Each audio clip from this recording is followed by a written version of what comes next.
I'd like to welcome you to the place. And it's obvious that I'm having a difficult time talking. I have an allergy, and it is what it is, but we're going to try to get through the show. We have an exciting show tonight. But this is the place for intellectual, spiritual, and scriptural honesty, whatever that means. We do not make the claims that we are actually honest. In other words, this is not the place of. It's simply the place for. We're working towards that. And in doing so, we find that showing lots of kindness, lots of patience, respect, love, consideration is the best way to have a meaningful conversation. And so the topic tonight is going to be very interesting, to say the least.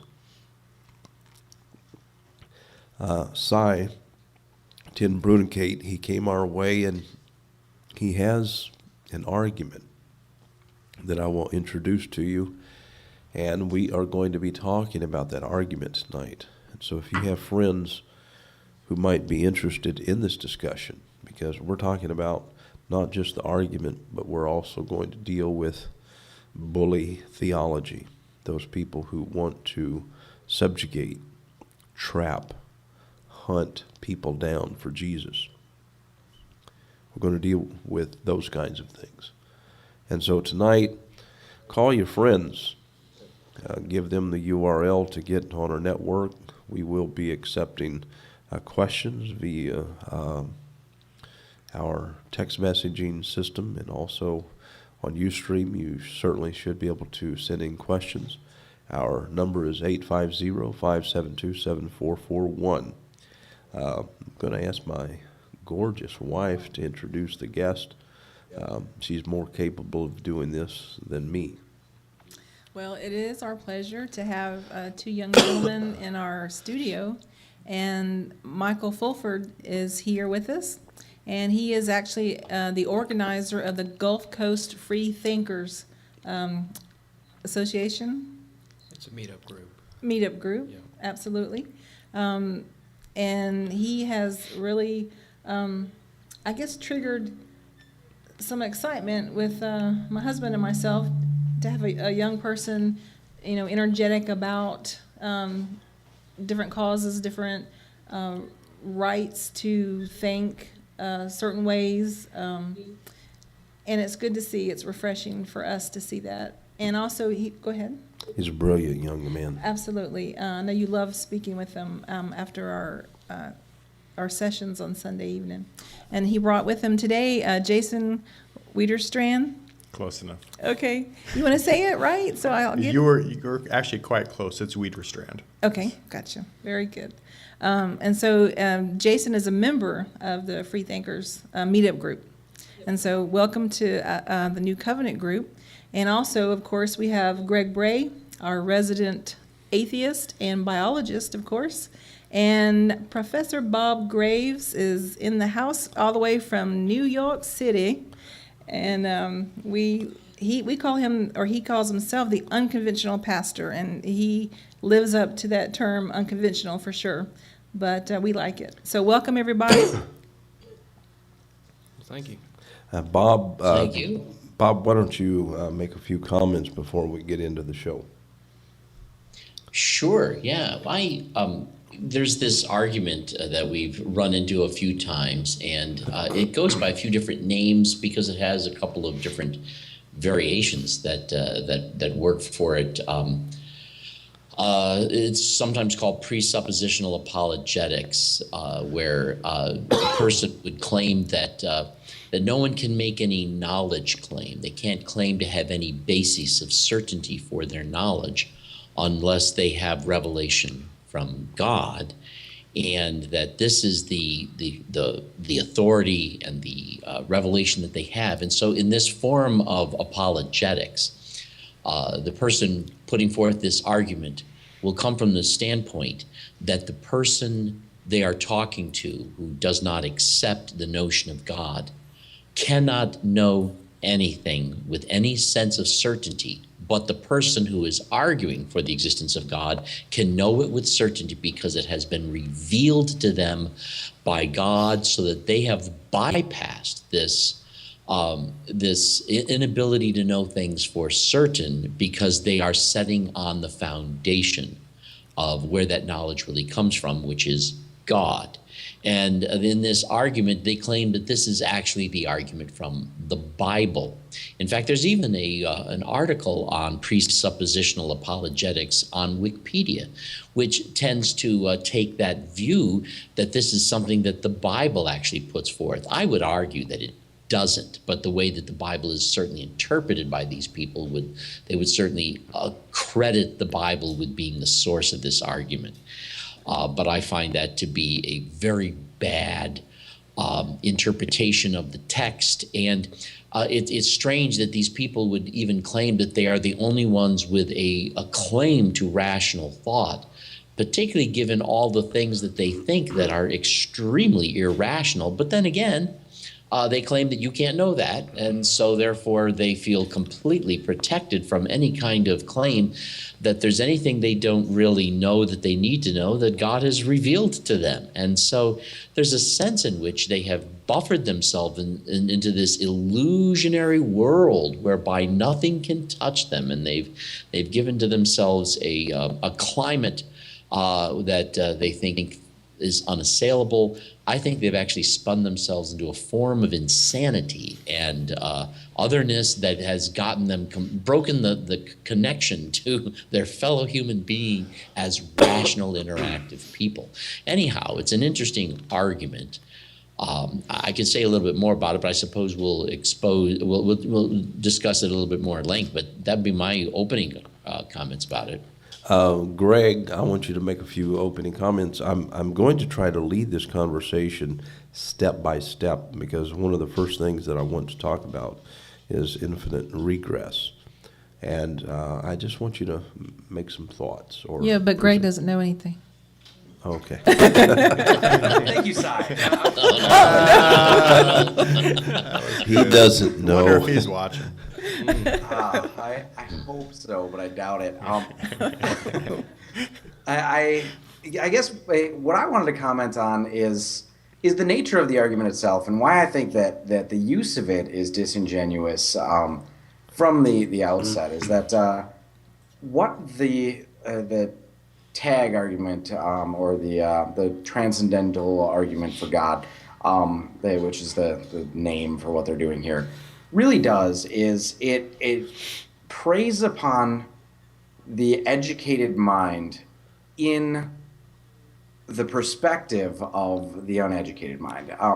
Basically, if I ask you, is it possible that you could be wrong about everything that you know? I mean, that's the question that Si opened with. And in reality, most people in, say, middle school, high school, if they've not really studied philosophy or logic or anything like that, they're going to say no. It's a generally a common sense opinion that no, you can't be wrong about everything. But the more educated person is in epistemological philosophy, the more likely they are to give you an answer like, well, potentially it's possible, I could wake up in the Matrix. There is the argument, as Bob has made, and I think it is, after a little bit more research, that pretty convincing, that my own consciousness is something that I cannot be wrong about because it is self-evident, but only to me, so I cannot convince anybody else of my own consciousness. So that is what it is. But I guess in the long run, what they're doing is they're taking the epistemological definition of the word no and preying upon the fact that any honest, educated person with integrity is going to say, well, yes, that is potentially possible, except for maybe these very few exceptions.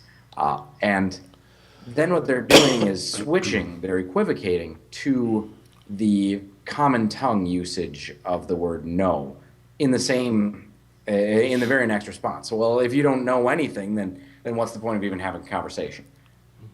And I think that really betrays what this entire argument does. And I'm not saying that that's necessarily the best way to describe tag argument on the whole, but in the usage that it was brought to the New Covenant group, that is how it manifested, and I think that that is a sincere problem that people aren't even really recognizing that they're doing. At least I hope they're not recognizing that they're doing, but that needs to be addressed directly. Is that it is dishonest from the outset. Sure. Well said. Could I add a go little ahead. bit more? And Yes. that is, if you're done, Greg. Yes, You mentioned that the issue of the knowledge and can you know everything. There's also in that argument, I think, a disconnect between knowledge and being wrong. They have not demonstrated that just because you don't know something for certain, that makes you wrong. That is not necessarily true. I could give you an example of something where I couldn't possibly know, and yet I still can't be wrong. I mean, it would be highly unlikely. For example, if you were to drop 1,000,000 quarters from the sky, and I was to write down on a sheet of paper the numbers 1 through 1,000,000, and just guess at what each quarter is going to be, properly labeled 1 through 1,000,000, whether it's going to be heads or tails. What's the likelihood that I would be wrong about every single quarter, even though I don't even know what it would be? The idea that just because I'm not going into their epistemological concept of knowledge, that therefore I would be wrong. Or that I could be wrong about everything is in itself kind of absurd about the sort of the nature of human experience and in being correct about even assessments, guesses, and other things. So that I find that the connections made in it are huge jumps and leaps of faith that are not necessarily solid connections. Let me read something that I found that Cy stated. And I want everyone to understand that we love Cy. We really do. We respect him. I think there is a side of Cy that really becomes polemic in these discussions, and then there is this soft, tender side of this individual. I think he's a wonderful person. And so this is not a show to bash Cy. This is a discussion about his argument. And I think that needs to be stated and made clear from the get-go. Excuse me. With that said, witnessing at Western University, Cy made this comment. He said, knowledge always has a justification. It's what's known as infinite regress. He goes on to say, if I know A, it's because B. It's because of B, excuse me. And then he simply says right, that is to the person that he's talking to. He says, in order to stop regress, you have to either be God or know God. He goes further and says some other things that I will state later, but I want to put this on the table simply because when dealing with infinite regress, when you look at Plato's work, he defined knowledge as justified true belief. And actually justification was providing some reasons, and he was utilizing two Greek words. One would be logos, and then he was utilizing another Greek term, which would be syllogismo. And in doing that, he thought that it was a rational explanation for actually the belief. And so I guess my point is, if we're going to have a rational discussion about knowledge, and if we're going to deal with Cy's argument legitimately doesn't deal with knowledge A to Z. It only deals with one usage. And so as a linguist, I would really advocate staying with the usage that I think that Cy is implying or trying to suggest. Now, I know sometimes he's playing a shell game. He uses knowledge, in various ways, but I think that if we can stay with one usage, that is of knowledge in this discussion, I think it will prove to be a very frugal conversation. So, he does state, when you claim that you can be wrong about everything, you claim to know that you know absolutely nothing. And so these things are troubling to me, and I'm not going to make my arguments at all tonight. I don't have the voice for it. I simply want you guys to jump into the conversation and really, really deal with the argument that Cy is presenting. That is, at first, I want to go to our guest, and I want to ask Michael to say a few things concerning this argument. Then I want to give it also to Jason, and Bob and Greg, you guys jump in, and I'm going to encourage Michael and Jason, you're going to have to learn to just jump in. This is the kind of show that we just jump into the conversation, and it's fine. Michael, would you take it? Well, I guess for a little polite awaiting.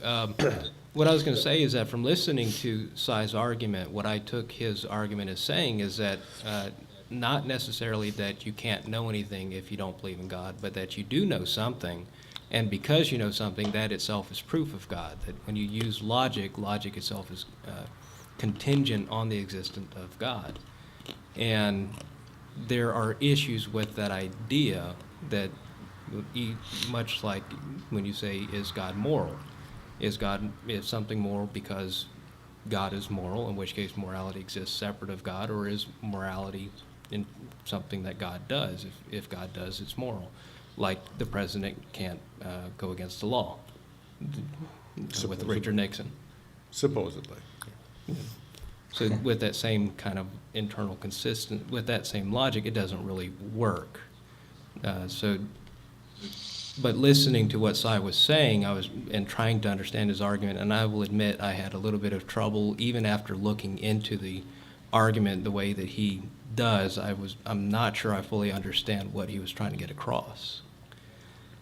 And the other issue I have is, one thing I try to do when I come into religious arguments is, okay, does this argument, the same argument, work for, say, Hinduism or Islam or these other arguments or these other religions, I'm sorry. And they do. Yeah, sure. They are equally applicable to any other religion, to the point of you cannot, if you put two people, say a Hindu presuppositionalist and a Christian presuppositionalist in a room, there would be no way to tell them apart. And that's actually part of the argument. The intent of the argument is that like you mentioned, Bob, it has been revealed to them.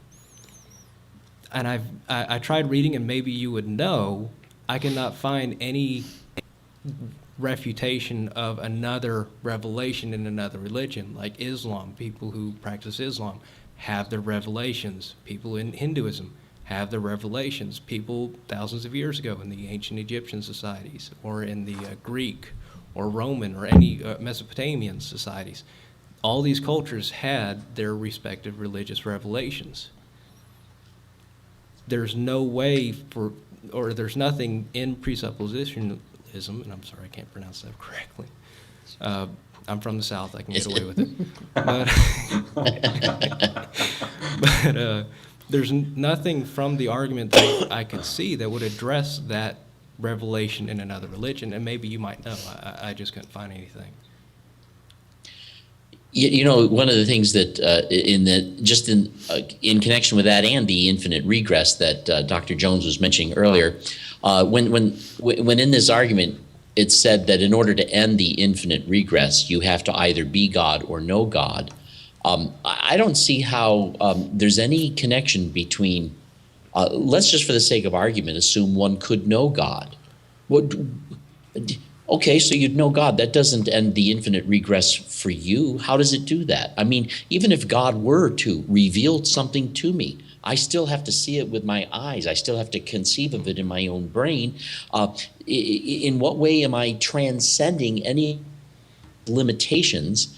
In fact, I would say that with my eyes now, I'm looking at absolute reality. With my ears, I'm hearing absolute reality. With my hands, I'm touching absolute reality. But I still only have a human sense of that reality, in spite of the fact that the reality that I am taking into my senses is something that in and of itself is somehow absolute.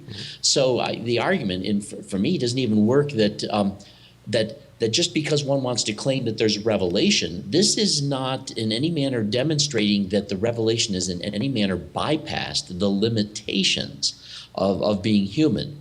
So that even if we were to give them or concede to them the concept of revelation, it still doesn't follow necessarily that I can see. They haven't made the argument to make that follow, that knowing God somehow ends for me the infinite regress. Before we go further, I would like for someone here who can talk without coughing to make it quite clear to our audience what is infinite regress. Because I think that when you look at Aristotle's work, he argues for both sides of the coin. He seems to be for it, Right. and yet he sees various arguments against it.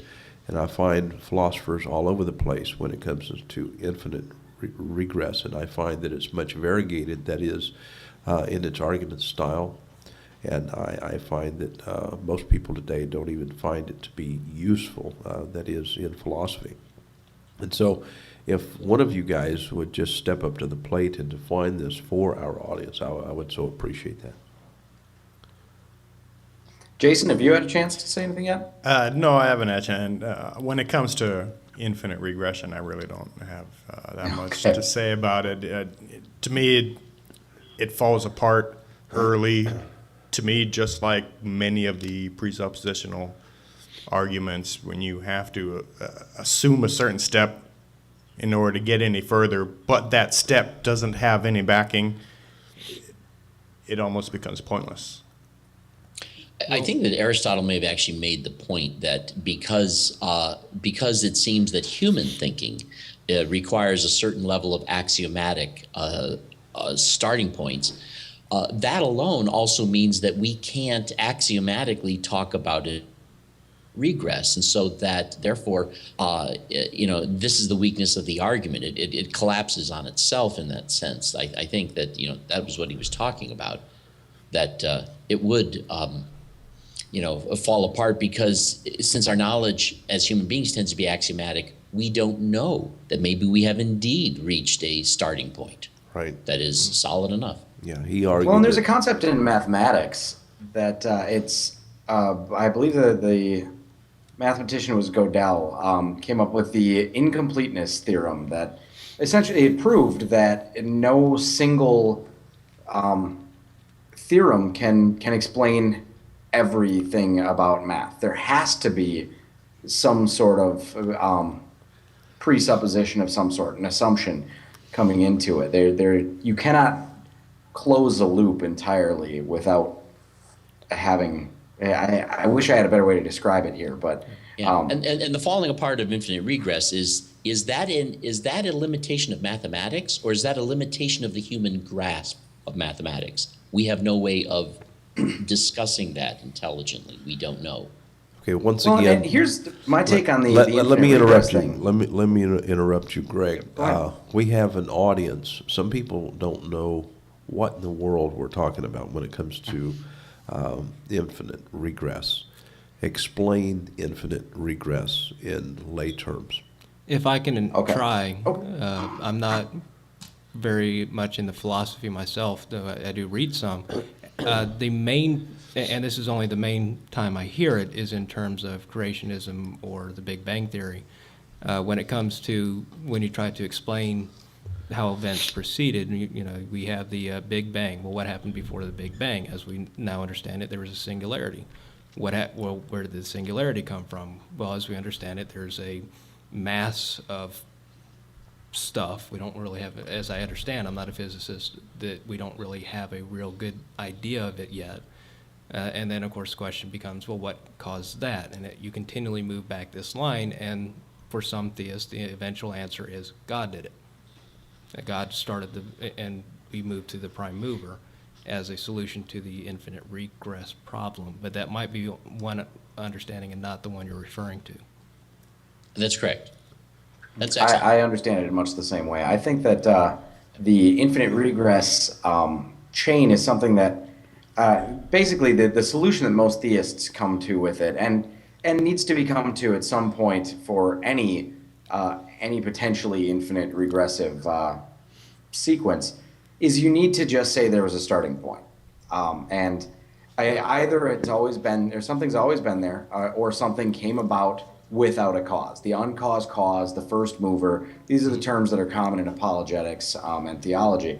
But in the end, you can either go back along this chain and arbitrarily pick a point like God, just give it a name and say, well, the uncaused cause was God, and that's what we're going to call it. And sometimes that's actually used as a definition of God, the uncaused cause or the first mover, and that's because it's defined that way, seen as a proof, therefore, that God must exist, because something must either have always existed or have been come about without a cause. The problem with that is the arbitrary nature of the choice, in that what we're doing is inventing a first step that we have no reason to believe is there. Yeah. It comes down to what they call the anthropic principle, and that is life exists, the universe exists, we know these things exist because we're here, and therefore it's self-evident. There's no reason for us to assume anything before us is the first cause or the uncaused cause or the first mover, and not simply, if there had to be one, why not just put that link in the chain starting right where we're at? Or say, we don't know. Those are really the only two options that a person can take with intellectual honesty. Yeah, I've heard a few different explanations that have tried to take it from a naturalist point of view. One is, as we seem to be understanding it now in physics, it seems like the universe goes through, our universe at least, goes through a period where it expands, and then it seems to, depending on the current evidence we have and the current theories of physics, it eventually contracts and then re-expands, in which case it would seem to be infinite. Then we have the multi-universe theory, where you have a bumbling mass, is how I've heard it described, where universes like ours and others with potentially different laws of physics and all combinations are spun off, go through their entire cycle of expansion, and then eventually heat death, and other universes are continuously created from this mass. And there's a technical term that I don't know for that. But that would be some of the naturalist explanations that are trying to get there, and frankly, we just don't know yet. Bob, as much as we get close to it. Bob, in Hello. your opinion, Yes. is this infinite regress more circular or reciprocal in your opinion? I think it I think it deals with the fact that that it's difficult for us as human beings to conceive of a termination point. You know, like even outer space. Does outer space end anywhere? If it does, then what comes after that? This is something difficult for us. It has always been difficult for human beings to deal with and conceptualize and understand and give a foundation. But I'll tell you, even though I am definitely a person who is a theist, I'm a believer, I don't see how, from a philosophical standpoint, God can be just assumed to be philosophically the first step. So you've gone back to God. The fact that you can't think of anything beyond that doesn't remove from us, okay, so where did God come from? Right. You know, I mean, there are a number of potential questions that we could ask. We just get in trouble with believers when we ask them. And I don't see that the concept of God ends this problem. The infinite regress actually becomes a moot point, because there's no solution to it of any sort, no matter where you go, even if you go to God. You know, it's an interesting question. It may, who knows, maybe the infinite regress might be the argument that brings us back to the concept of an eternal universe that is constantly expanding. I don't know. But I just don't see God as fitting into this as a solution, philosophically. I forgot there's another No. answer from the that can work for infinite regress, and that's that it's turtles all the way down. Well, that Good. makes as much sense. That's good. You know, Cy keeps making the statement, when you claim that you can be wrong about everything you claim to know, You know absolutely nothing. What are your thoughts on that? Well, I thought wisdom started at the point where you admitted you knew nothing. But how do you know that? Could you be wrong about that? Well, it could be. In which case, I'm admitting that I have that whole circle starts again. So I'm arguing from a point of wisdom, I guess, according to that idea. I don't know. I'm don't know that. simply wanting discussion on this. I'm not asking the question for myself. Yeah. I would say that the very fact that I am a finite being makes the question, in some sense, absurd and ridiculous.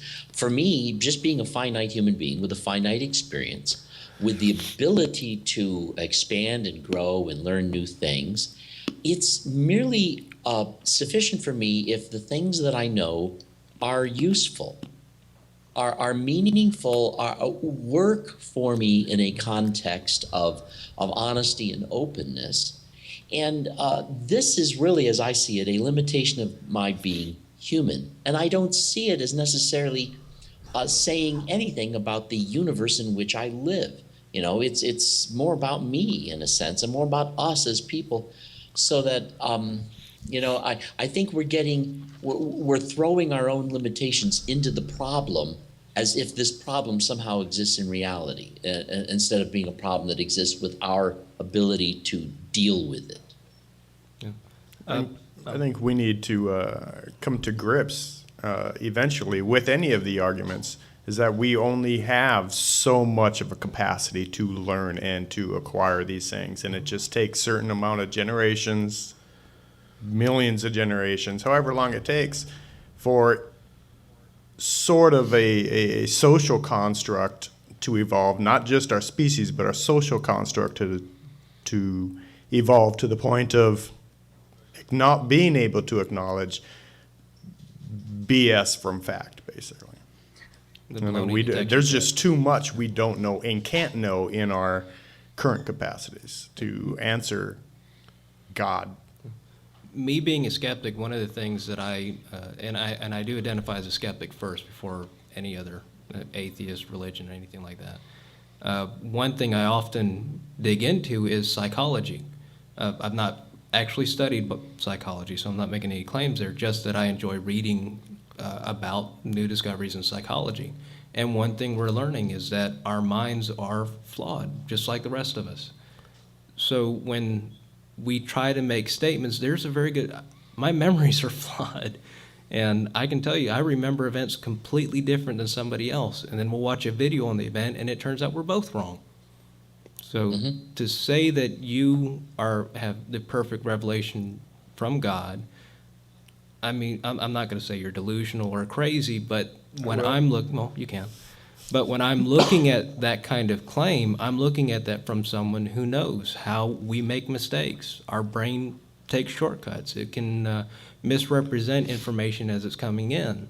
So that's where it would come into this a presuppositionalist argument, saying, okay, that's great, but I need something to actually look at and say, okay, yeah, it's not just something going wrong in your brain. I'm not saying you're crazy necessarily, but you interpreted something wrong, or for you, God's revelation was the light coming through the window at just the right moment, lighting up a speck as it passed through the sunbeam or something. That, to me, it's nice, it's poetic, and it worked for you, but that doesn't work for me. Greg. I have to add something to this that I think we had a guest on, one of my first guests on Inspiring Honesty. His name is Nick Albertini. He is a physicist, a philosopher, I mean, just an overall impressive person to me. And he talked about the infinite regress in ways, and the multiverse theory and some holographic projection and things. That was really interesting. But aside from that, he also is very interested in this particular argument. And he sent me some messages after watching the show with Cy, and even watched as I continued the conversation on Cy's Facebook page with him. And he really feel I was remiss if I didn't bring up Karl Popper. He is one of the foundational philosophers of science that really came up with some concepts that are indispensable to how science works, the epistemology of modern day scientific reasoning.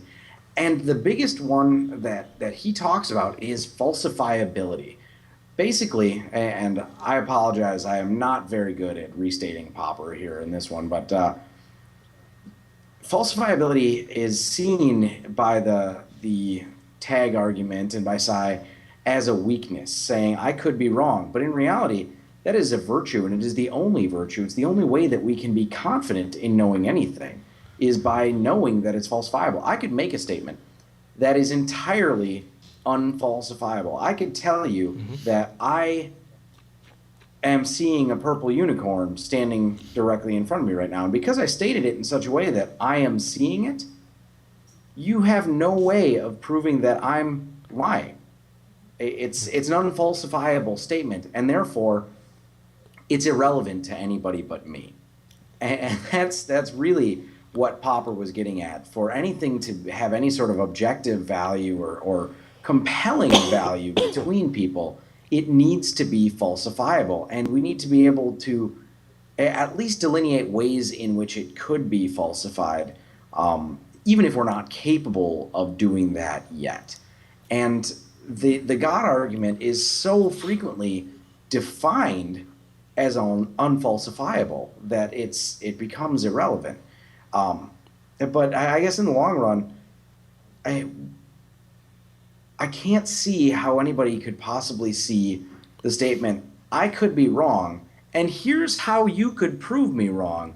Millions of people have tried to prove me wrong, and every single one of them has failed, is possibly a weakness. And how that can be anything other than just a monumental statement of the power and your confidence in this argument. Yeah, I think Popper would say that if the moment you take an argument into a region where it is no longer available to falsifiability, that's when you've gone from science to pseudoscience. Yeah, and what I understand from the argument that's put forward by Psi and others is that the whole point is that everybody knows God exists. It's simply true. Everybody knows. There's no argument on that from their perspective. And with Psi and with Eric Hovind, who was also on the show, they both take the Bible literally. In this instance, it was the King James Version, which personally I do view as being poorly translated. And the entire point of their argument is not to convert you with evidence. It's not to make a reasoned argument or even to treat you fairly necessarily. In fact, and I won't make any statements about Psi or Eric, but from what I understand, it is common for some people who hold this view to be fairly abusive towards the person who's debating them, which Yes. in most laws of when you're having a debate, you're not attacking the person, or having an ad hominem attack. You're debating the ideas, which is, to me, that's wonderful. I love debating ideas more than anything else. And the entire point is actually to try to get you into a position where the Holy Spirit will enter you and reveal itself to you, or to try to browbeat you to the point where you are actually opening yourself to this religious point of view, either through Bible thumping or directly insulting you, and this is what I actually approve of, and I wish, and I would like to see more atheists or more free thinkers or whatever religious affiliation you hold get into these kind of debates, is to have you justify your own beliefs, and they will try to show you where they're inadequate, or where they don't match up, or where there's a point where it just kind of breaks down. It goes into a gray Study area. to show thyself approved, always being prepared to have an answer for your faith. Well, there's that, and there's just a point where you have to be willing to say, look, I don't know, or that's as far as I can go, or I haven't considered that. And that's needed. That there is a point where you need to go to, okay, I can go to this degree, And at that degree, that's as far as I can go. Now, the way I've heard it phrased is that presuppositional apologetics is a lot like what you have with creationism in regards to evolution, or intelligent design in terms of evolution, where when you get to a point where you say, I don't know, they put in God.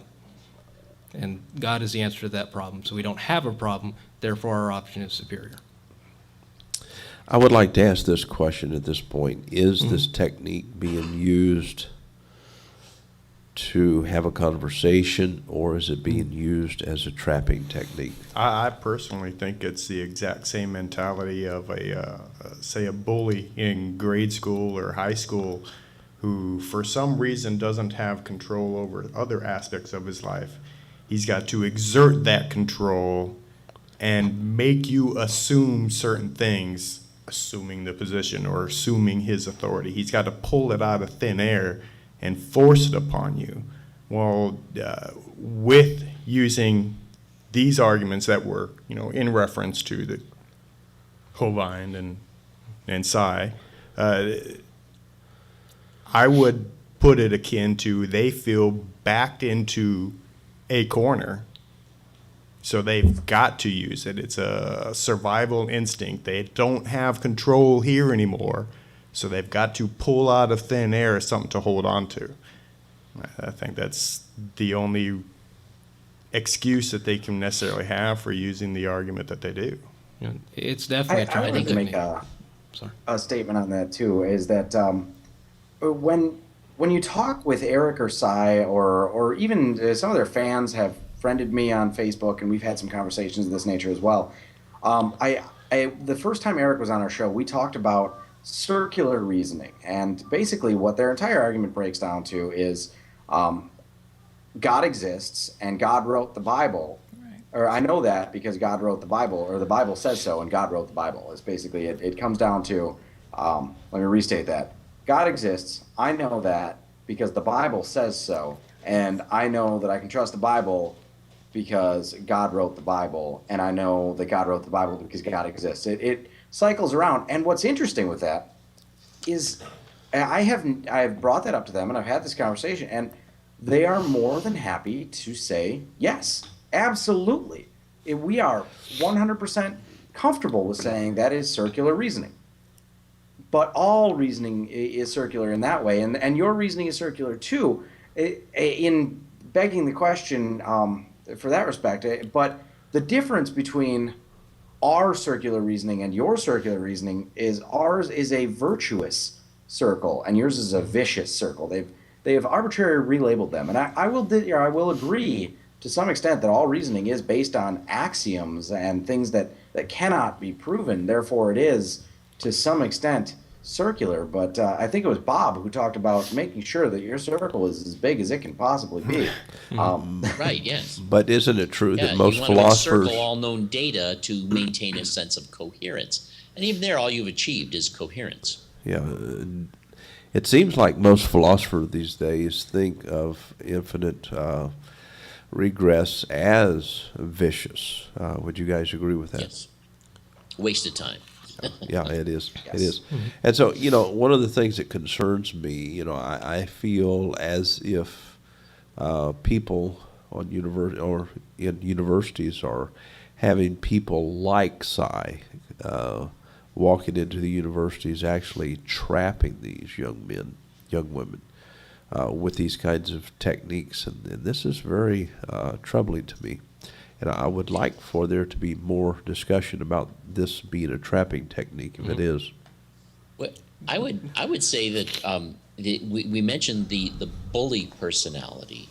If we wanted to get a little more psychological, I would say that this is something that seems to appeal very strongly to the person who is very aggressive, borderline personality disorder, the narcissism.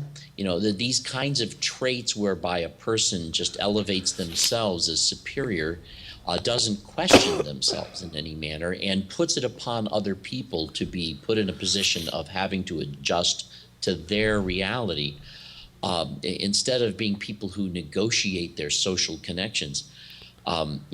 that there really is, I think, an attraction to that sort of religion by people who are actually suffering from those sorts of maladaptive developments.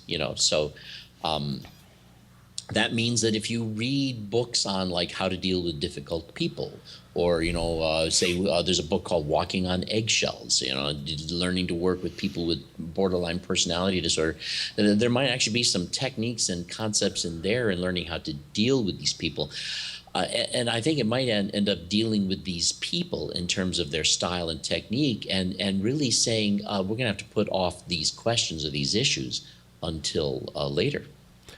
One of the things that troubled me was the usages of the term knowledge throughout the Scripture has nothing at all to do with the usage of knowledge in this argument, which I find to be is completely disconnected. And to argue after making the first point, you're just going to directly tie that to the Bible, especially the King James Version, seems very distracting to me. Very fallacious argument. I want you guys to play a little bit more hardball right now, because I want you to go after this and make some statements that we can have in the archives about this kind of argument. I mean, I want you to tackle specifically the flaws, and you guys are doing a wonderful job right now, but let's play some hardball for a few minutes. Well, I think using the presuppositional argument, the argument's been around for ever since we started trying to think of the next step of anything. That's where all scientific hypotheses are formulated. You have to make some assumptions, and then you test it out, and if they come out true, great. If they don't, you drop them, and that's where the problem is.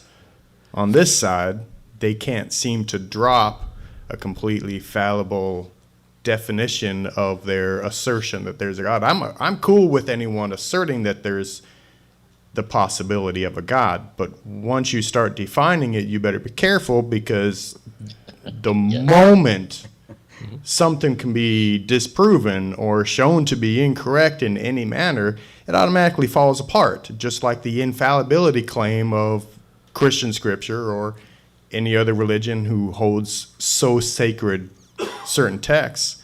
The moment something is pointed out that it's incorrect, can't be true, completely a washed up fantasy, or just a retell of an older story to bring it more modern, it automatically loses the credibility of being infallible. The same thing with using the God claim and defining it certainly or specifically under Christianity or Judaism or Islam or whatever. And the issue too is that when it comes to the presuppositional argument, it starts from the assumption that the Christian worldview is the most is completely coherent. The problem is that there are, if that was true, there would not be so many different forms of Christianity. That's true. There Absolutely. are, because every person ends up looking at Christianity and taking different things from it. And then if you start with the King James Version, at the very beginning, there are two different creation stories with a different order of events. That's not consistent. I'm sorry. And I would say this, that it's not just the King James, all translations. But then again, as a person who's a believer and a linguist, I don't see the purpose of Genesis chapter 1 or Genesis chapter 2 telling me how it happened. In fact, as I look at ancient Hebrew, I see that their descriptive writing is culturally something which is really intended to tell me things that help me know how to relate to something. And what they're telling me is merely analogous to a way of knowing how to relate to it, and not actually an actual claim of what it is. And so, it's really this fundamentalist literalism of reading the text. Where if you look at the text as being descriptive and attributive, the fact that there's two different creation stories is okay. Yeah. That I'm not looking for that consistency. There's a word for that. They call it mythology.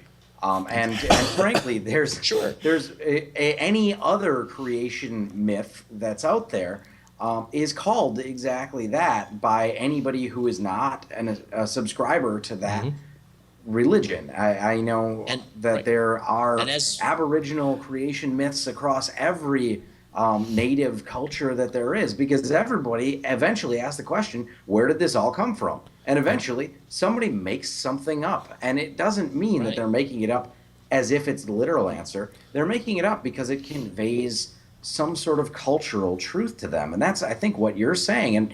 And I love Yes. the work of Joseph Campbell talking about the power and the value of myth, because Yep. it's not wasteful, and it certainly does convey something important when it is recognized as myth. But we call the Genesis, or when people call the Genesis account the historical account of the creation of Earth and the universe, they're missing the point entirely. It is a creation myth, and it needs to be seen as such.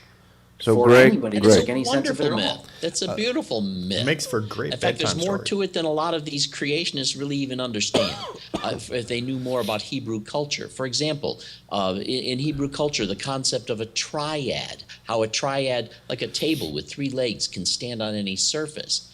In that culture, we find in the creation story the creation of 3 successive environments, and then followed by 3 successive days of filling those environments for a total of 6 days of creation. So you got a double triad here. The use of triads, even poetically, in Hebrew culture is a significant statement, and they don't want to take a look at that. It would be like somebody from another time and day reading one of our stories that begins once upon a time, and not knowing that that's an indication that I'm telling you a story, and wanting to tell everybody else this is a literal story. So it's crazy to try to take that and turn it into something historical, as far as I'm concerned. Yeah, my Greg, personal. Greg, are I'm you sorry. saying that a talking snake is mythology? Well, no, that obviously is literal fact, but the rest of it, myth. Okay, okay. I was just wanting to know. So. My personal pleasure is reading mythology. I love all kinds of mythology. I've read as many books on it as I can get my hands on, and that's why I recognize when reading again the New Testament or the Old Testament in the King James version. I've read other versions as well, but specifically the King James and the way it's translated made it easy to see that one version is from the Egyptian religion with their primordial mound, as he brings the earth forth from the waters.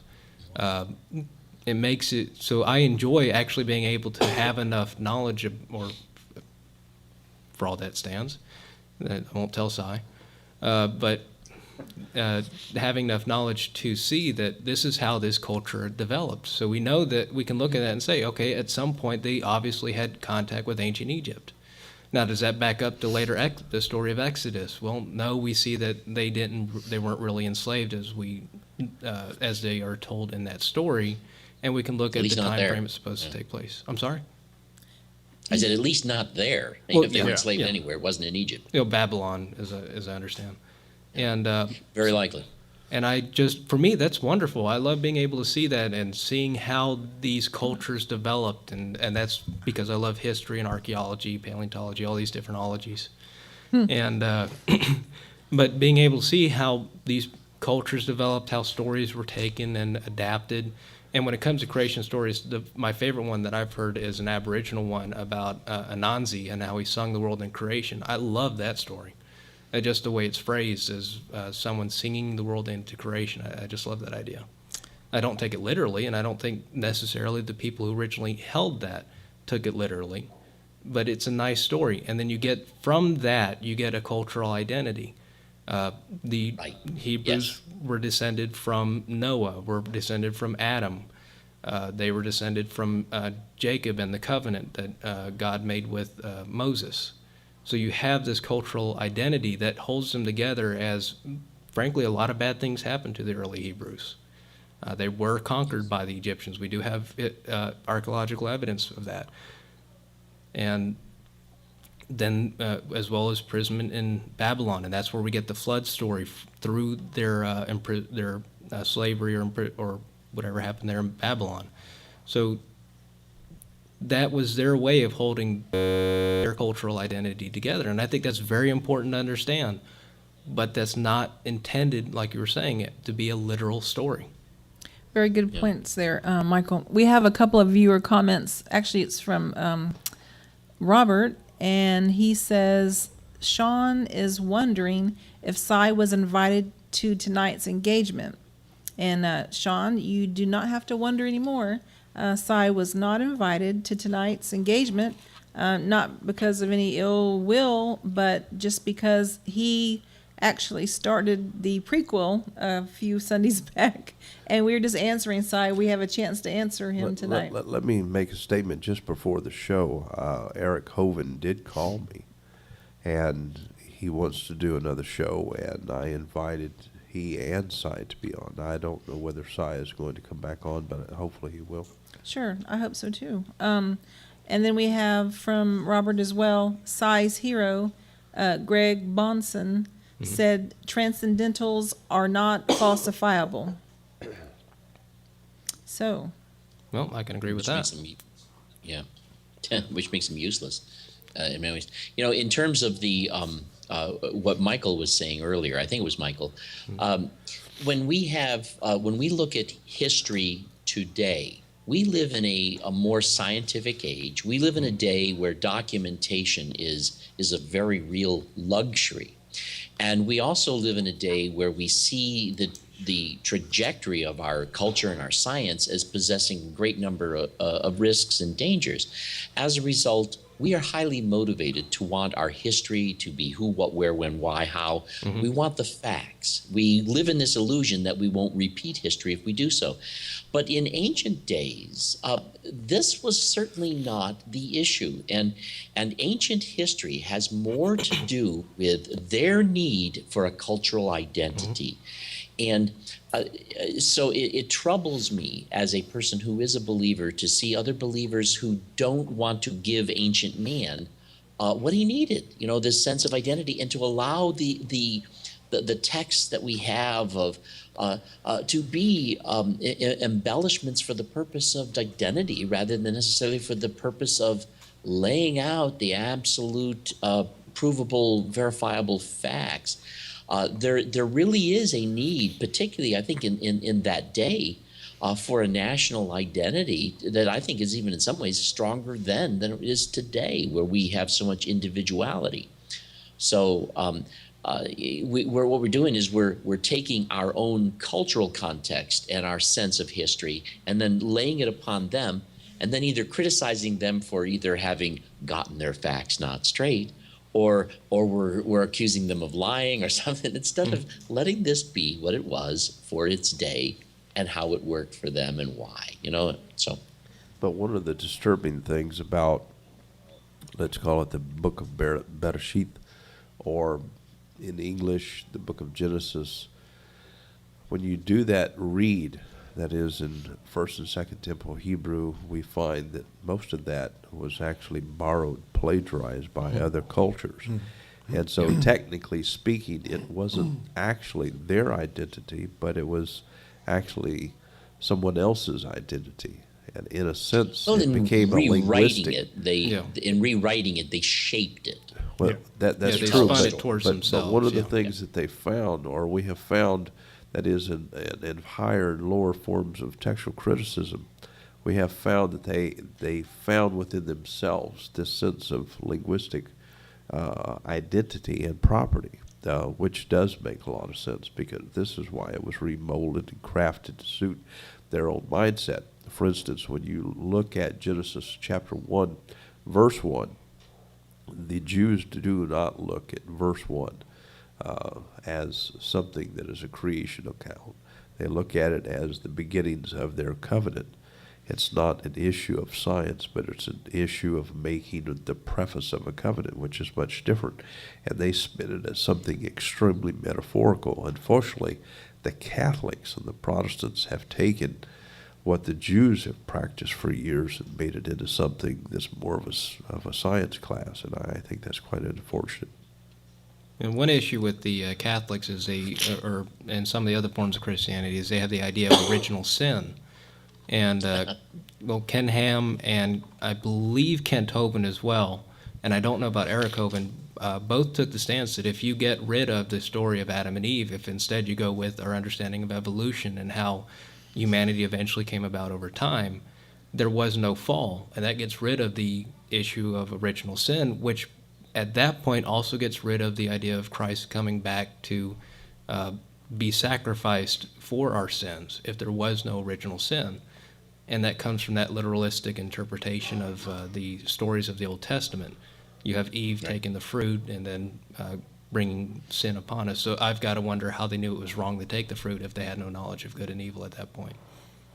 Well, I have to say that that's one I absolutely agree with them on. I think that Totally. they're right. Yeah. Oh, yeah. If there was not a literal fall and a literal curse from God for this betrayal or this sin, then there was no need for a ritual human sacrifice to bathe us in his blood and get us all cleaned up by it. Which is Yeah, I do agree. I don't think that. I guess in general the argument makes sense that it was necessary in the first place, and that's something that I wanted to talk about a little bit here. Is that we focused a lot on Sai's argument because it's peculiar, it's odd, it's hard to understand why somebody would use it and exactly what somebody's using it. But frankly, as an atheist coming into this, I think it's interesting that theists find this argument as peculiar as so many do. And now, don't get me wrong, I know the Joneses and I know Bob pretty well after all the conversations that we've had, and I know that you don't take the same arguments that some of the other theists do, but realistically, this doesn't seem that bad. And the reason that I've been focusing on the behavioral side and the things that Sai does with the argument, so much as the argument itself, is, in my mind, basically every argument for God is a silly argument, and it falls apart on some sort of basic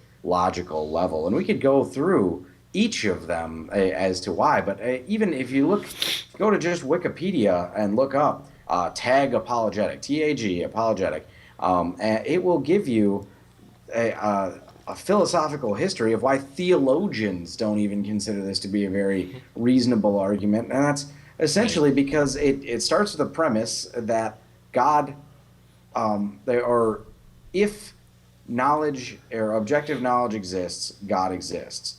Then the I guess sub-premise, I always forget how to describe syllogisms, but if this is a valid thing, then or if there is knowledge, or that there is knowledge is what the statement is, therefore God exists. And it's of course the Christian understanding of God, because it's a Christian making the argument. But as I believe it was Michael said earlier, anybody could make the argument. It could be a Pastafarian using this to prove that the flying spaghetti monster is real. And in the end, it breaks down because there's no reason the argument at to all. accept the premise. It doesn't make any sense to me. That I don't see how you plug God into that argument. In fact, this is one of the reasons why I sometimes identify as an agnostic theist. I don't believe in any of the arguments for God. I don't believe in any of the arguments against God. My belief in God is based entirely on faith and a recognition that it is so completely flimsy that this is not anything I could compel upon anyone else. I do believe in God. I don't believe in God the same way a lot of other people would, but at the same time, to me, it all falls apart. And then trying to even equate whether or not God exists with my ability to argue it's so or not so is, in my opinion, even that gets extra silly, so that you can explore all of them and you get nowhere with it. Yeah. I think it's important that we recognize that the question from the human perspective has never been, does God exist? Because we cannot give an absolute on that. We are simply incapable of making that sort of assertion. Even if some higher being were to show up and project into the minds of every single human on the planet its own existence and some sort of statement, all that proves to us is that there is some sort of sufficiently powerful being to do that, and it would be a good magic trick, and it would convince a lot of people that is the God that it claims to be, even if it was not aliens. It could be an alien race. It could be anything. It could be be a cute. human that figured out how to do this. I mean, we've all seen The Wizard of Oz, And as long as you don't look behind the curtain, it's a very convincing argument. So it really just collapses when we look at it objectively and say there's no good reason to believe that God exists as far as that's concerned. The question is not, does it exist, but should we believe that God exists? And that's where this Should we tag argue about apologetic it? is making. You know, like, what a waste of time, you know. Well, I don't mind. I enjoy I enjoy having the I discussion. mean, it's fun, yeah. But what I would say is that one thing you run into is why do you need to believe God exists? Well, then you run into Pascal's wager, and that's the whole idea of, well, isn't it better to assume that God exists just in case, you know, you might be wrong? Now, the one thing I'd say to that is I would assume that God would know better, that I'm not, you know, I'm not going to try to trick God. If he does exist, I assume he would say, no, that doesn't work, sorry. But the other issue with that is Homer Simpson from The Simpsons came up with a refutation of that. And that's, what if you go to the wrong church and you keep making God matter and matter? And my way of covering the bases would be to say, well, you know, maybe the Egyptians had it right, so I need to read the Book of the Dead and memorize all the correct answers to all the questions that are going to be posed to me by Osiris, if I remember that one right. I need to make sure to secure my place in Valhalla. I can go on, but you get the idea. There's a lot of other religions. It assumes that there's only one God and one afterlife. And that only works, I mean, it works from a Christian perspective, but if you're from my perspective, there's a lot of other options. Well, an interesting What does epiphany that say just about the occurred to God me that you're here. believing in if this is going to be the requirement that you somehow nail it down and get it right in the face of the fact that none of it is verifiable?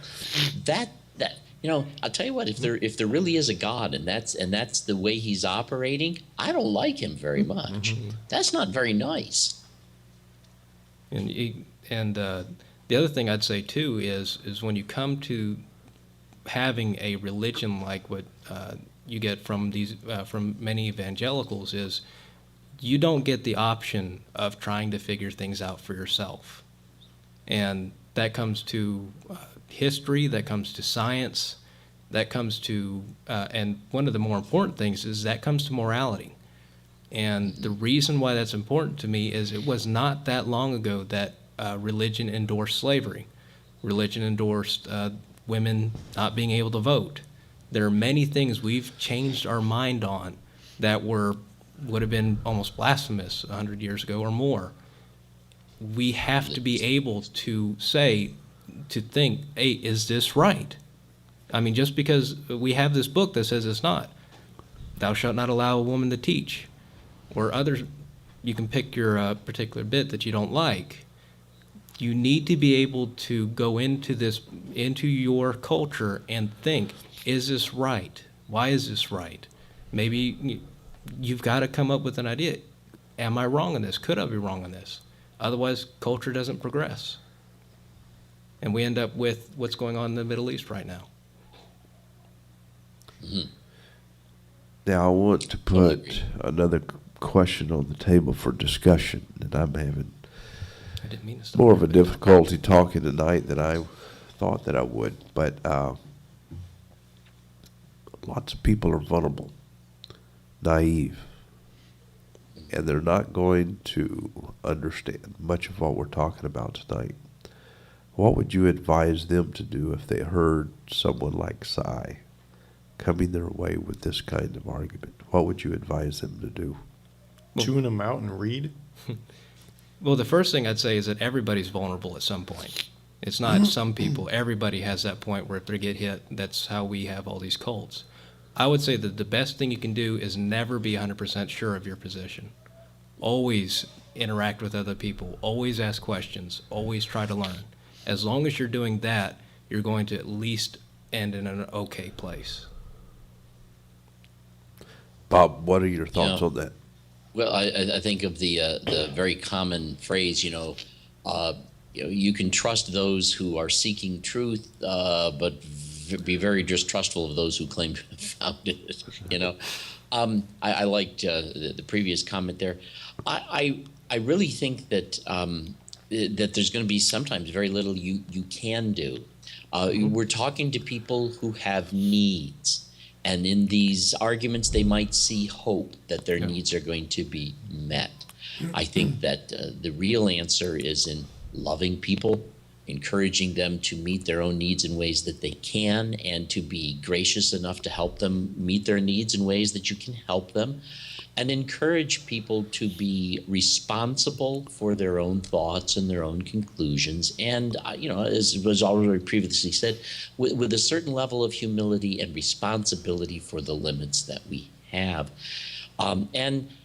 But also, I would say that, when it comes to my faith, when I'm sharing my faith, I'm not really interested in these academic issues. And to me, that has nothing to do with it. I'm more interested in the love of the individual, the development of them as a person, their emergence into becoming who they are and what they can be, and the celebration of life and of neighbor and of self and of other.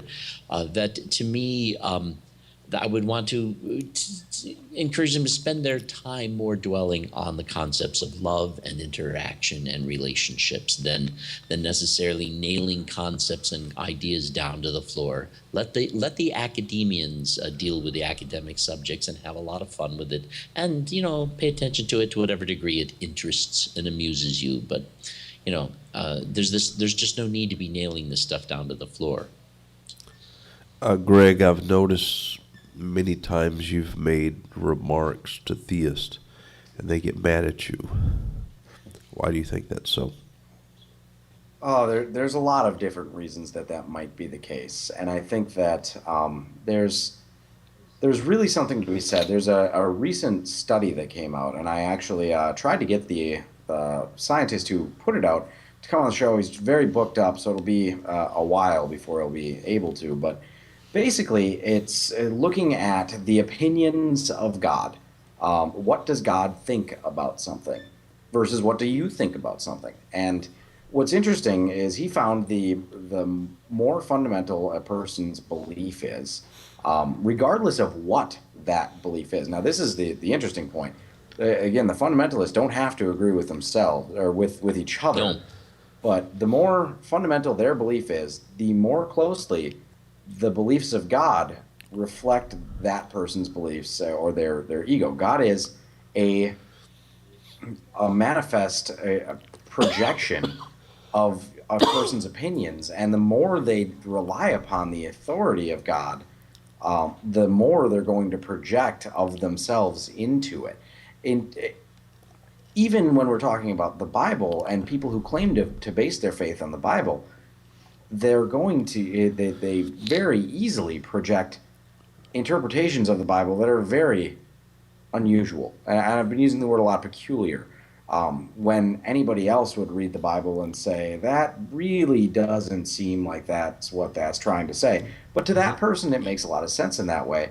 And they are therefore coming to a conclusion that God agrees with them. And I think that's why they get so insulted when somebody questions God, because what you're really doing is questioning them and their projection of themselves into a divine authority.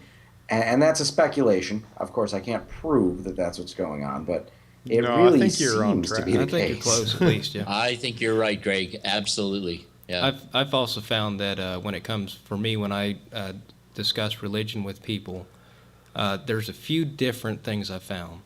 One, no matter how polite and friendly, and this applies to anything, even when I'm discussing some skeptical topics, no matter how polite and friendly you are, when you're telling a person they might be wrong, they're not hearing you might be mistaken or I disagree with you. They hear you calling them stupid. And that's how they will take it.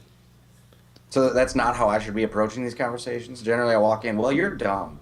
And Yeah, I will stand there with you, calling them dumb. But there's another issue with when you try to argue with a person, or not even argue, just discuss.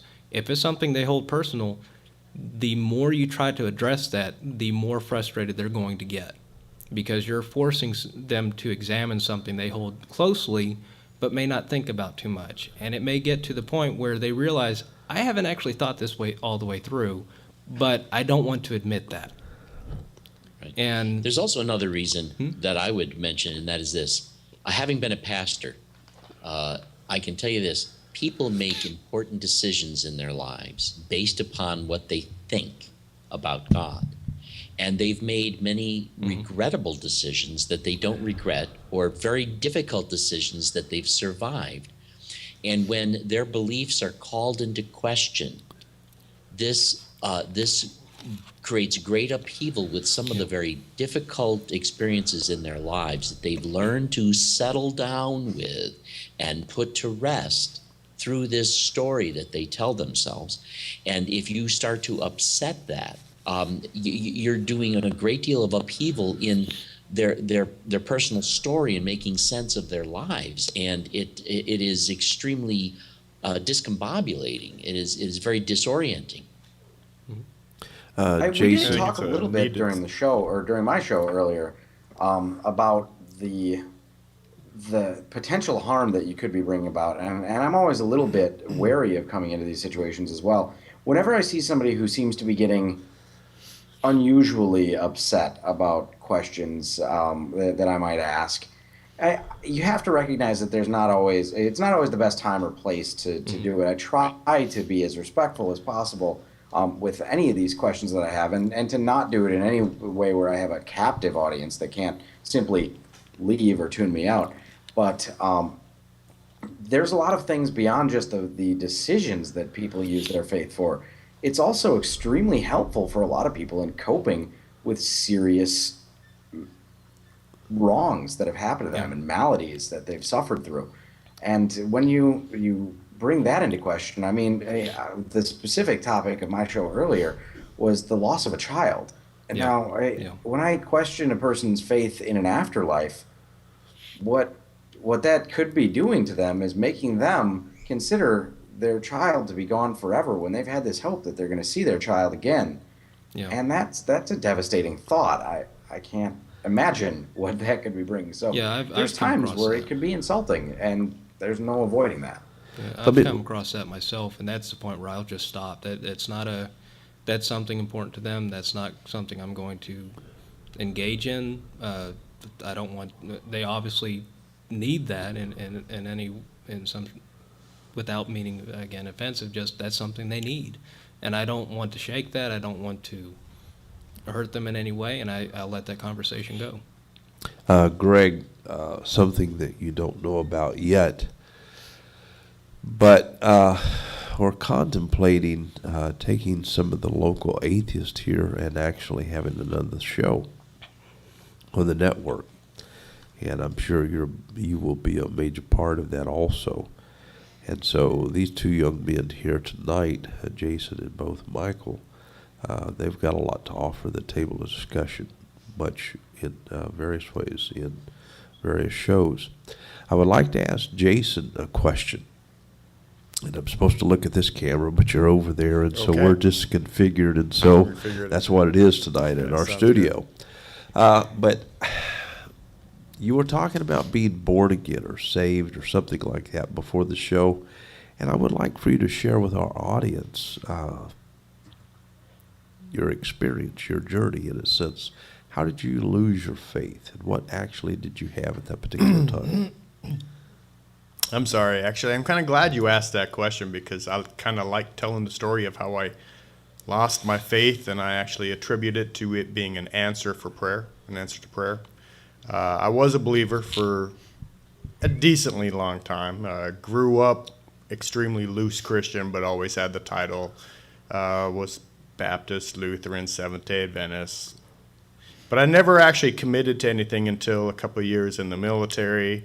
I had a couple incidences where it actually started making me question certain things, and so I decided to look into it. And when I saw certain truths, and I'll call them truths, or I called them truths then, not necessarily now. When I saw certain truths about Scripture, I was getting more and more convinced. But I really took to heart the study to show thyself approved, always have an answer for your faith, and the whole emphasis on finding the truth.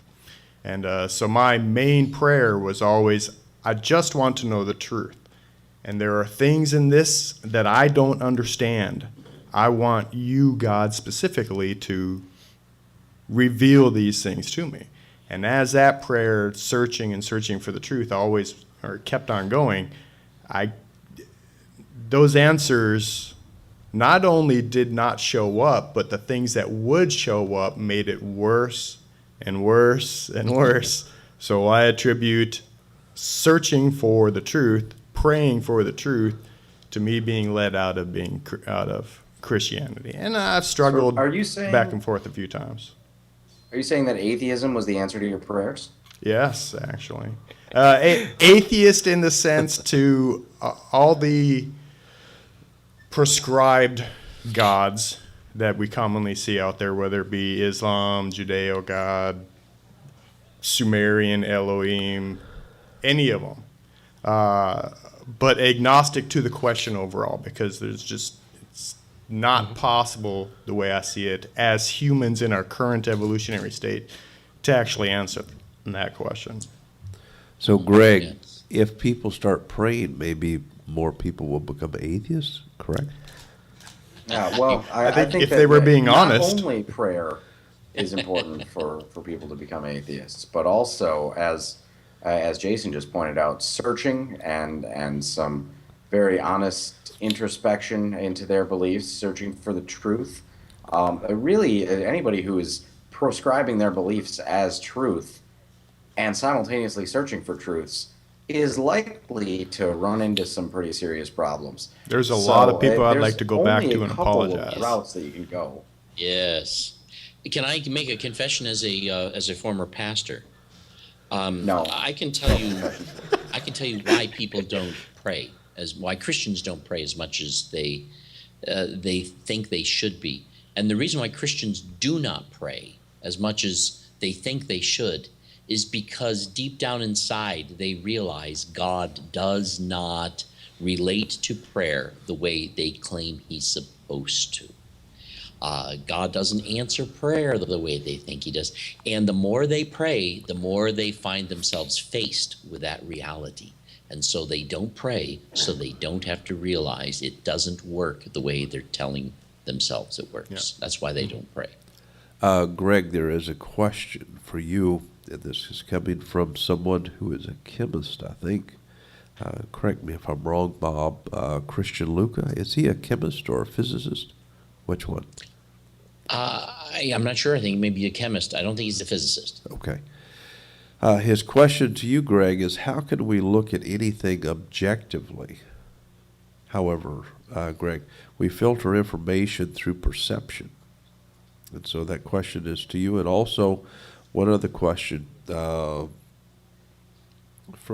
Christian Luca. He said, how do you define looking at something objectively? Could you treat that I for a think that moment? that's really the point to it, is how do you define it? Because there are multiple usages of the term objective, and as an epistemologically agnostic individual such as myself, I will certainly say that objectivity is still a human thought exercise, and it's not something that we can be certain of what we're observing.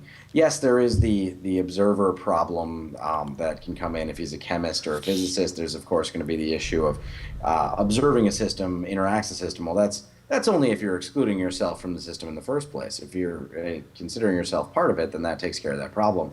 But then your observation is a normal portion of the system. But to objectively consider something, in my definition of it, is to attempt to, at least, and I know humans, being as fallible as we are, can't necessarily do this perfectly, but it is to try to remove bias and to look at something with a fresh pair of eyes as it is to, or as it can be defended as being to any individual that could observe it. So when we start to project any opinions into things, we've lost objectivity. And realistically, we can't avoid doing that entirely. but it should be always our goal to remove our bias and remove our opinions from any sort of observation that we're making about reality. That's my I would like definition to of add objectivity. to that, Greg, though, some other possibility here, and that is this. I think that we can get rid of known bias, but I don't think it's ever possible to get rid of bias. And so I would recommend that we deliberately attempt to understand things from a variety of different recognized biases, so that this is a multi-axial approach.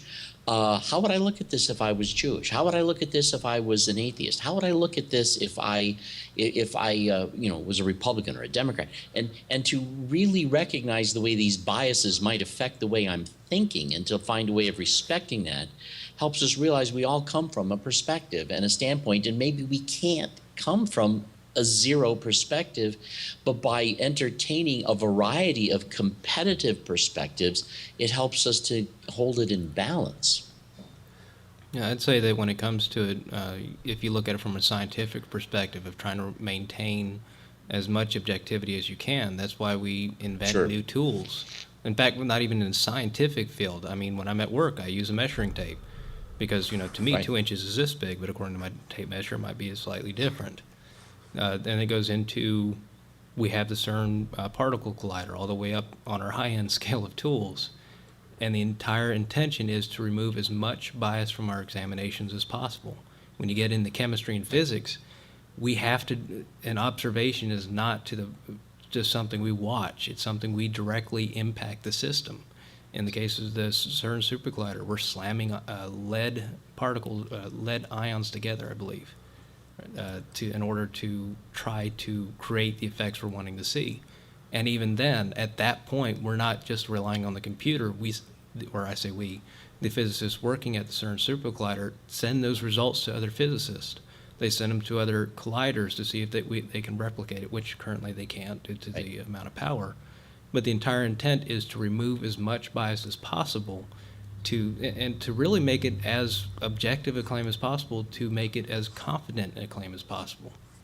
Yes. I think that you hit it right on the head with the peer review, specifically sharing that. I mean, one individual is rife with all kinds of biases, and that's been shown with even the most respected of scientists, that there are things that they just cannot see clearly because of their personal subjective experience in their life, which is why peer review is so important, is because the more individuals, as Bob was saying, the more perspectives you can look at something from, the more likely you are to be able to glean the truth about it. And it is a very significant difference to try to look at something from, say, the way a Christian might or a Hindu might, and to actually have a Christian and a Hindu and an atheist all look at this and see if they can come up with the same conclusions, and to have people from different ethnic backgrounds, cultural backgrounds, different even schools of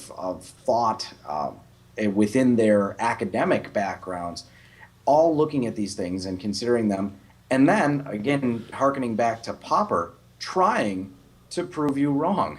That's, I think, the beauty of the method of peer review is some of the best ways to gain fame as a scientist is to prove another respected scientist really, really wrong. They're still trying to and prove they Einstein try wrong, really hard to do that.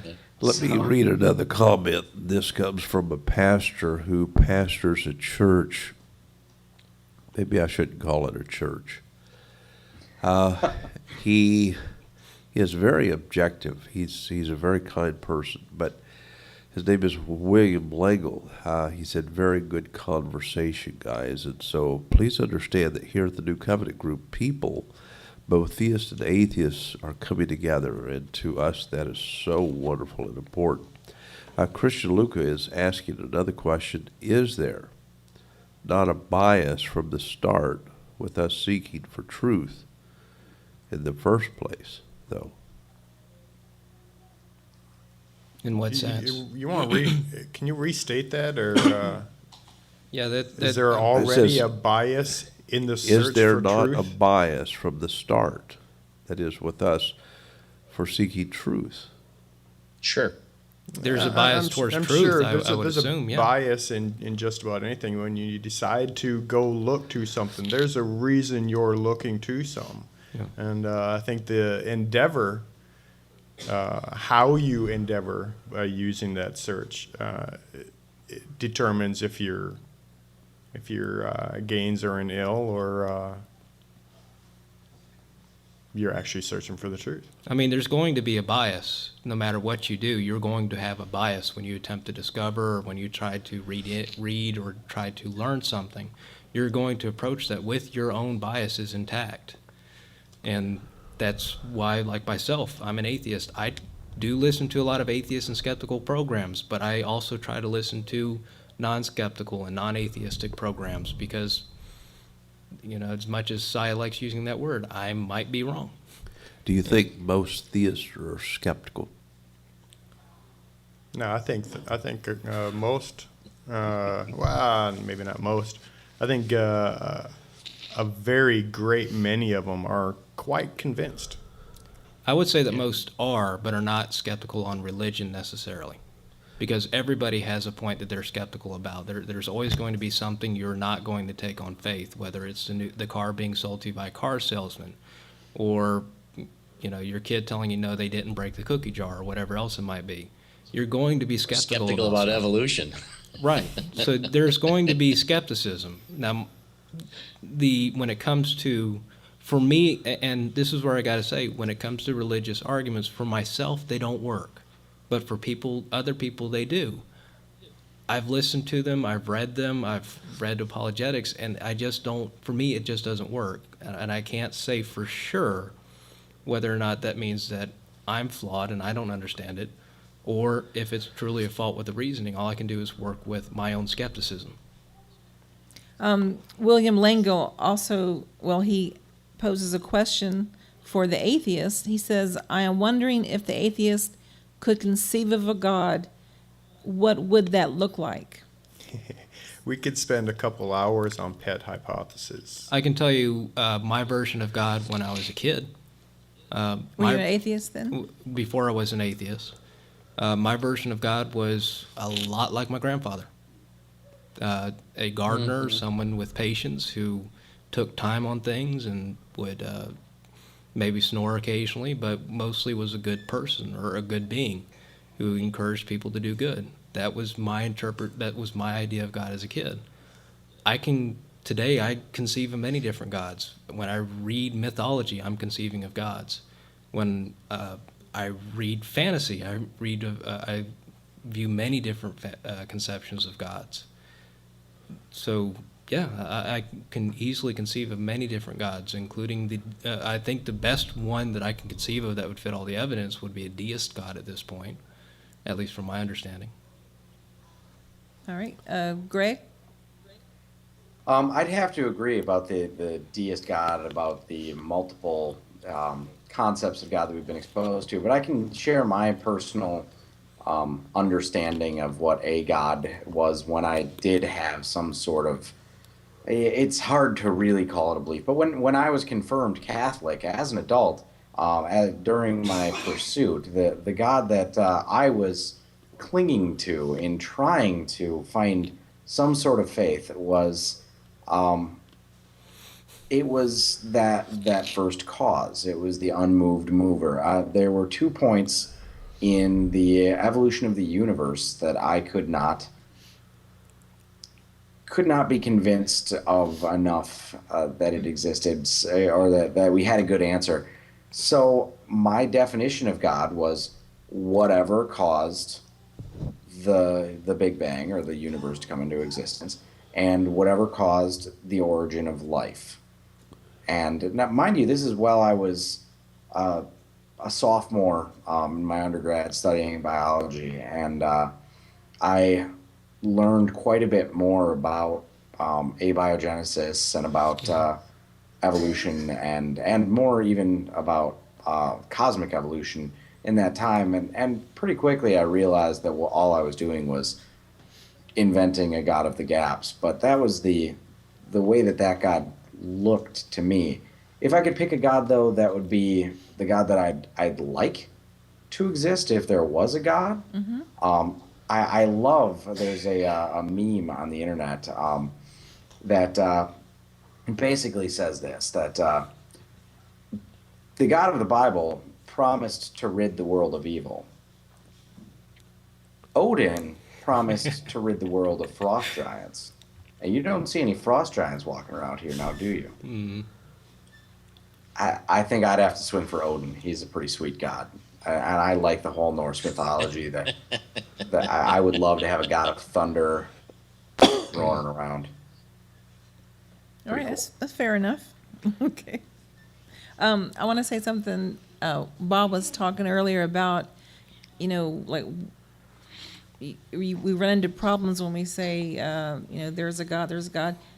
Where did God come from? And I was going to say in the South, we have this saying, like, who was God's mama? And that's, we just ask each other that question all the time. Well, who was God's mama? It's a long story behind that. I just thought it was funny. I just wanted to say it out loud and laugh again. So. Here in the South, we come up with all kinds of amazing things.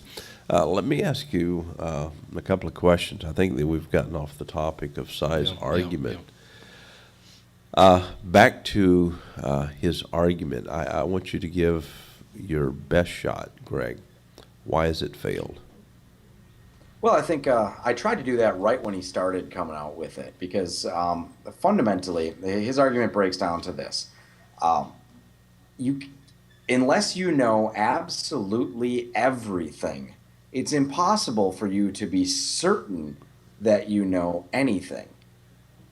Or, that's one way to know it, or you have to know somebody who knows everything, and that person cannot lie. Because, by default, then, you could know anything simply by getting it revealed to you by that person.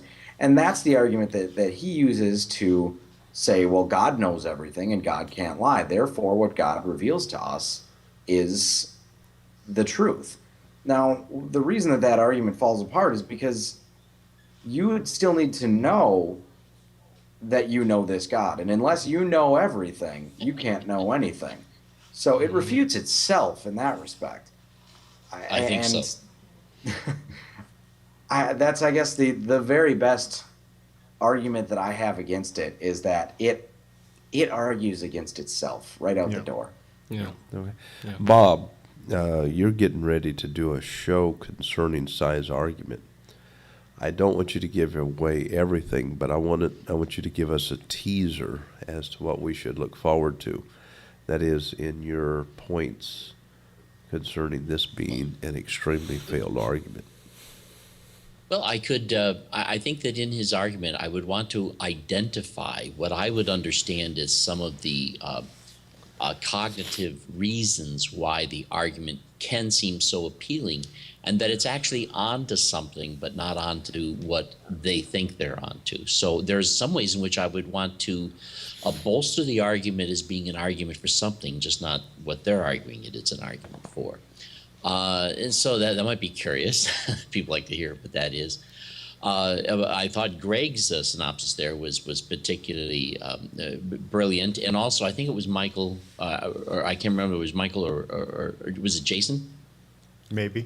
Who said that one of the other problems with this argument, and that I'd certainly want to talk about, is that you can plug any god into this argument that you want to, we both have said that. and you still have this argument, and so the argument is actually totally without placement, and has to be placed entirely arbitrarily.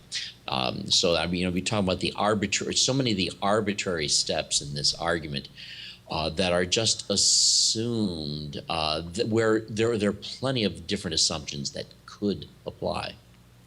Jason, give your best shot at this argument. Why do you feel as if it's failed? Where to start?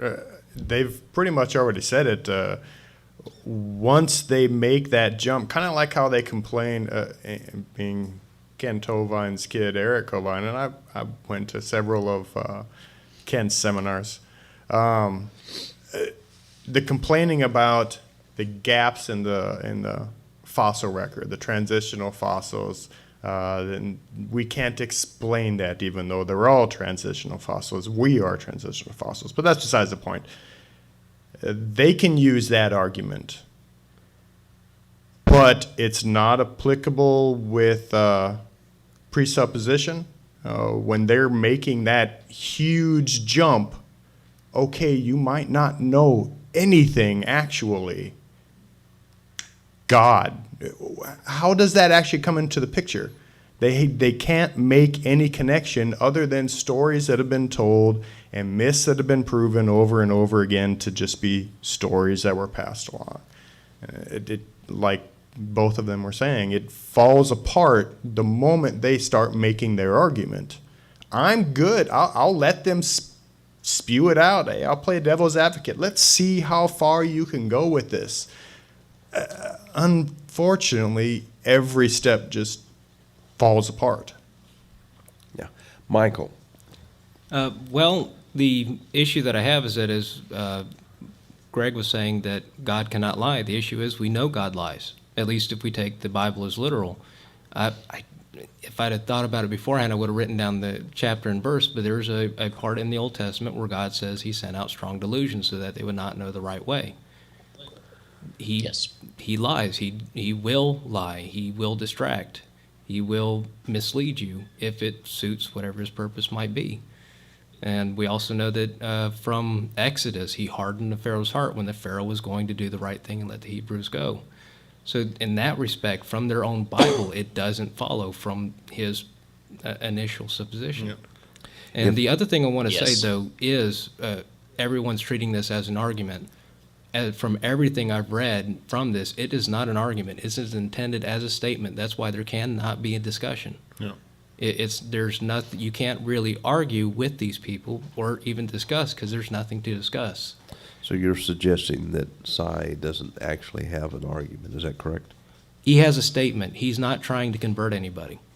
He's not trying to hold this discussion in a way that will bring about converts. He's wanting to make this statement which appeals to some people, and that's it. He doesn't want to try to convert you. He may want to try to open you to the Holy Spirit, but the entire point of this is not to hold an argument. It's just to say what he wants to say in that statement. So win the argument before it even starts. Yeah. And he still loses. So you're suggesting, in a sense, it's just a lure.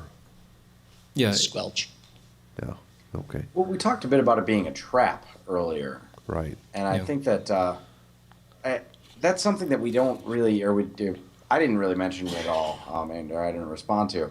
I have a background in sales. I sold for for several things, but specifically for a health club when I was just out of college, and that was some of the most rigorous sales training I have ever received. We would role play day in and day out. We would cover all the possible situations. There was constant training from very, very skilled salespeople coming from all over the country to teach us how to trap people. Mm-hmm. Long and short of it, that's what this kind of sales was, at least. It was a series of what they call tie downs and test closes where you're making statements, getting people to agree with you. You're using psychological tricks like nodding when you're asking somebody a question because it gets them to nod with you, and when they're nodding, they want to say yes. You're asking them questions to pin them down. They call them tie downs. So couldn't you see yourself using this piece of equipment here? How many miles a day do you think you can run on this, or will you be running on this? Questions like that are what get people to, you've gotten them to commit. You've gotten them to say something. And then when they go, I don't know, it seems kind of pricey. Well, you said that you're going to be using that treadmill for 2 miles a day. How much value are you going to get out of that? I mean, what's 50 cents a day for a gym membership then? And it's easy to trick people, to trap people. And frankly, it was a job. It was something that I would not do again because I ended up leaving the job when I realized what I was doing and was extremely disenchanted by it.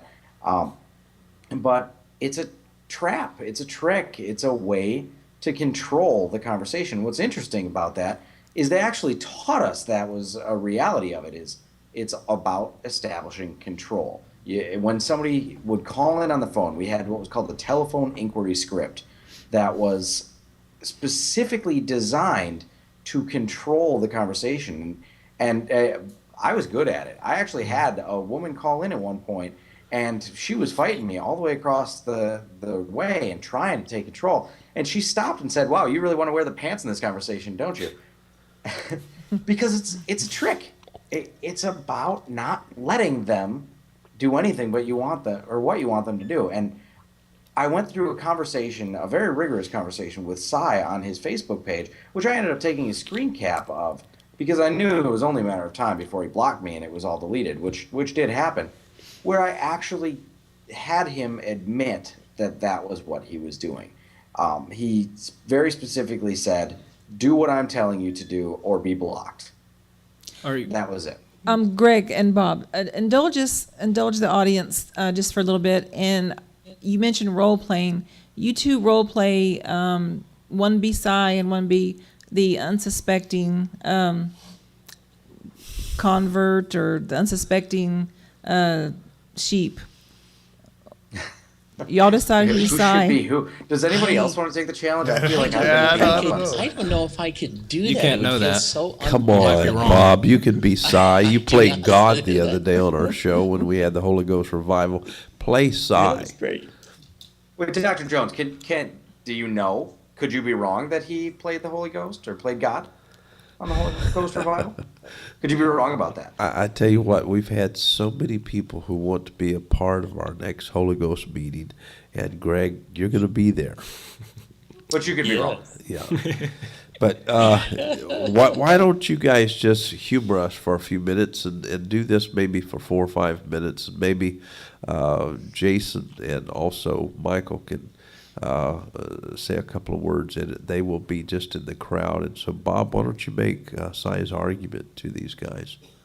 It almost feels like a My. whose line is it up Yeah, Yeah. I have a hard time plugging into it, to be honest with you. But anyhow, so Greg, let me talk to you about it, right? Talk to me about what? Yeah. Now, first of all, the Bible says that the beginning of knowledge is the fear of the Lord. And I need to ask you, do you think that you know anything? Well, I certainly know some things. I know that I love pizza. Okay. But could you be wrong about anything that you know? About anything that I know? Well, sure. I'm sure there's things that I know that I could be wrong about. Okay, well, let's just talk about facts, not things like pizza. For example, Oh, okay. the scientific facts Sorry, that I had to you're throw you aware for a of. loop there, Bob. These I are apologize. measurements. Have you verified all of these measurements that you've ever read about in a book? Well, no. I mean, it's written down in a book. Well, how could that possibly be wrong? But I mean, so as a scientist, you really haven't verified whether or not you're really the victim of a conspiracy, and you're just at the bottom end of it, and so you've been taught only the safe things as a biologist. So my question is there any possibility that you can see how You needed to see Greg's face. Wow. I think you did a good job there. Go for it, Bob. Continue. Could be wrong? What are you you're telling the me, Bob? victim here of a conspiracy of people who are in control of facts that they're manipulating. That you're just some college graduate, of a system that really has perhaps corporatist interests, and they're just taking advantage of you. Is that a possibility? I mean, how do you know that isn't true? Well, I guess I don't. I hadn't even considered that was a possibility, but I might have to make a tinfoil helmet now. Well, you should think about it. Wait a minute, I'm arguing for something else here. You've got me convinced to be a conspiracy theorist and a Christian. The truth is interesting in the role playing. Basically, this is one of I think there can be some value in debates and sometimes in these kinds of discussions, but sometimes when we have a conversation, a dialogue, or a debate, it's really all about the skill of a person to be able to put something and couch it in such a way as it feels more solid. And sometimes we're really just admiring the skill of a particular person's argument, and that the skill of their ability to spin or argue is not really necessarily related to the validity of the issues we're discussing, you know? Yeah. And so there's a sense in which it can be very entertaining, maybe a great exercise, but I think that it has minimal use value. I think you did a better job of using Cy's argument than Cy did, to be honest with you. I got to say that also, I appreciate that the argument is continuing to develop, even if it's going into presuppositionalism, because there are questions that they will ask that most atheists, most secularists or humanists or whatever else don't usually think about. And if there's ever a question you don't usually think about, it's good when someone asks it. So if you want, so it's always, in that respect, it's always good to engage. The problem does come that you have to realize that this conversation is not going anywhere, and you have to be willing to either be well enough informed to properly debate it or properly handle the conversation. And not everybody is. Not everybody is good at debating.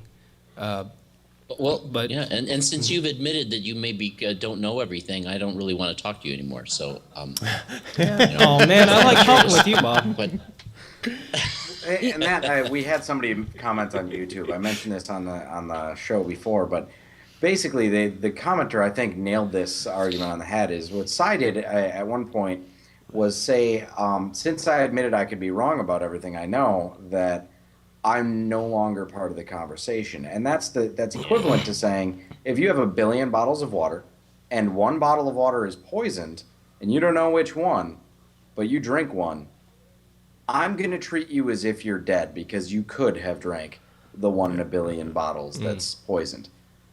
That's the argument of saying, well, no, you're out of the conversation. You said you could be wrong.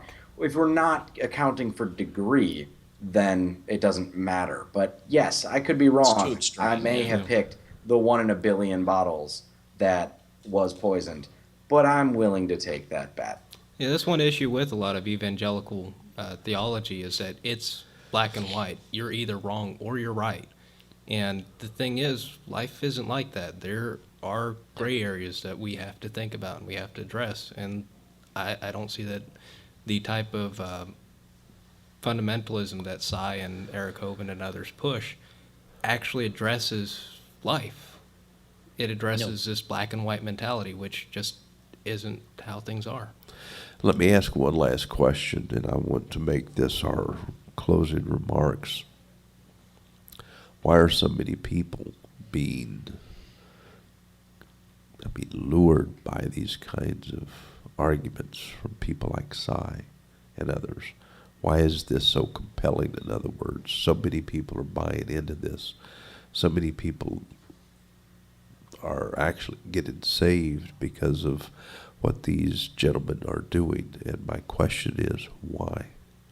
Because not enough knowledgeable, educated people are sharing what they know with the general public, and thus they're going to be confused really easy and fall for the first thing that comes and makes even a little bit of sense. Yeah. Unfortunately, we're the ones not doing our job right. It's basically because a lot of atheists or a lot of secularists or a lot of other types of religions or theists, they can't handle the teleological argument for God. It's simply a weird argument. And most people haven't encountered it. They haven't encountered this style of argument. Christopher Hitchens, who is probably one of my favorite debaters when it comes to religious topics. I pray to Christopher. You sacrifice a bottle of Johnny Walker Black. Yeah. But ooh, that's an expensive bottle to sell. But well, it's sacrificed on the gullet. Yeah, one for him, one for me. One for him, one for me. But the one time that I'd seen him really have trouble in debate was with William Lane Craig, who himself uses the teleological argument for God in his argumentation, or I think he does. I've not watched a lot of the arguments myself, but he uses presuppositional style logic in his debate, and it is hard to address. If you're looking for just a rational, reasonable discourse, you're not going to get it. And because the atheist fails, the theist position looks stronger, specifically the position that's using this argument. Greg. I think the advancement of science and of various different areas of expertise are painting the black and white fundamentalists into a corner. And I think that this argument feels like a very safe corner. And so I think that they're latching onto it because it is a straw that's floating and not sinking. But I also think that another problem that we're having that makes this sometimes very popular is we have such a large burst of knowledge and education in this country now that for you to become an expert in any particular field requires a great deal of study and focus on your field, and not as much general education and broad-based education, so that it's amazing how many people we have who know so much about computer science and nothing about biology. General education is getting weaker and weaker. And I'll tell you, as a college professor, I'm finding it amazing how I can have some students who are just bright, intelligent students who are very aware of certain things going on in a particular field, and yet totally unaware of other things that you used to think of as common sense. And we call them nerds. And I think that the knowledge explosion is hard to manage. Yeah. Oh, I didn't hear what the comment was, though. I said we call them nerds. I can say that I'm a nerd, so it's our word. Right. But No, it's yeah, okay. that's something I've noticed is I have a nerd friend. So, Greg, I wanted, we just have a couple of minutes left. I wanted your ideas as to why so many people are being compelled by this particular argument. Well, I think that we need to make a distinction when we talk about this particular argument. As Bob has said, it's not, actually, I think everybody has mentioned, it's not about winning people over with this argument. This argument, well, the way I see it, it's a sales tactic. And it's cheerleading. It's pumping up your own crowd. We have to recognize that the ministry that Eric and Cy and other, Ken Ham, Kent, all of these people that are making this argument are using is actually a very comprehensive ministry that talks about the theory of evolution, the age of the earth, all of these things that are frankly complicated and hard to understand. You know what? I'm a scientist, and science is hard.